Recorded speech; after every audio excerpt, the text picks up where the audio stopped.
Assalamualaikum warahmatullahi wabarakatuh. Selamat pagi teman-teman. Perkenalkan, nama saya Martini dari Prodi Manajemen Pendidikan Islam semester 4 dengan NIM 2021 110020. Video ini untuk memenuhi tugas UTS MK Manajemen SDM Pendidikan atau Manajemen Sumber Daya Manusia Pendidikan. Dosen pengampu Ustadz Dr. Darul Abrol MPD. Di sini saya akan menjelaskan materi saya, yaitu tentang sumber daya dan pekerja menuju kontrak psikologi baru. Yang pertama yaitu A. Peran kontrak psikologis. Ada 3 alasan utama: berdua dan minat. Dalam kontrak psikologis berguna sebagai kerangka analitik dalam berpotensi. Pertama adalah kepercayaan bahwa inti kesepakatan berubah. Nah, jadi jangan terlalu percaya terlebih dahulu, karena kesepakatan itu akan berubah dalam keadaan dan kondisi apapun. Nah, yang kedua adalah bahwa perubahan organisasi sekarang sangat meresap, sehingga cepat atau lambat kesepakatan ada dalam masalah, menciptakan ruang lingkup untuk pelanggaran dan membuat rentansi komitmen tenaga kependidikan, bahkan dengan praktik SDM terbaik kualitas lebih sulit. Nah, jadi penjelasan yang kedua ini bahwa organisasi sekarang ini masaknya cepat atau lambat kesalahan itu adalah masalah.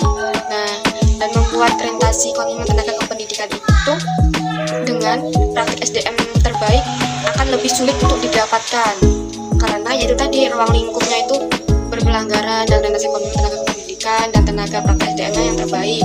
Dan yang ketiga yaitu argumen bahwa sifat kesepakatan dibuat berubah dari kesepakatan umum ke kesepakatan yang lebih khusus, memberikan tekanan lebih pada manajemen lokal untuk membuat dan mengolahnya. Nah, jadi sifat kesepakatan itu dibuat yang lebih khusus.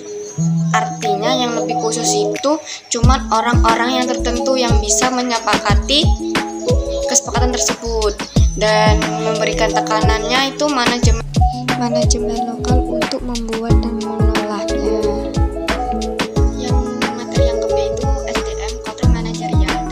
Psikologi baru. Nah, di dalam materi itu ada 2 hal yang penting untuk memverifikasikan ini. Yang pertama yaitu perbedaan telah ditarik antara pendekatan dengan MSDM. Nah, maksudnya dari itu tidak ada konsensus yang jelas dalam meneliti dan menulis tentang definisi MSDM yang konseptual atau operasional. Nah, maksudnya operasional yaitu suatu pedoman dalam melakukan kegiatan. Nah, yang kedua yaitu adalah kesejahteraan kerja. Ini sangat tumpang tindih, terlepas dari istilah yang digunakan. Fokus akan dikaitkan dengan sikap, perilaku, dan kesejahteraan tenaga kependidikan, melampau kepuasan kerja untuk menutupi kesehatan mental dan fisik pekerja. Oleh karena itu, walaupun mencakup kepuasan kerja, ini juga mencakup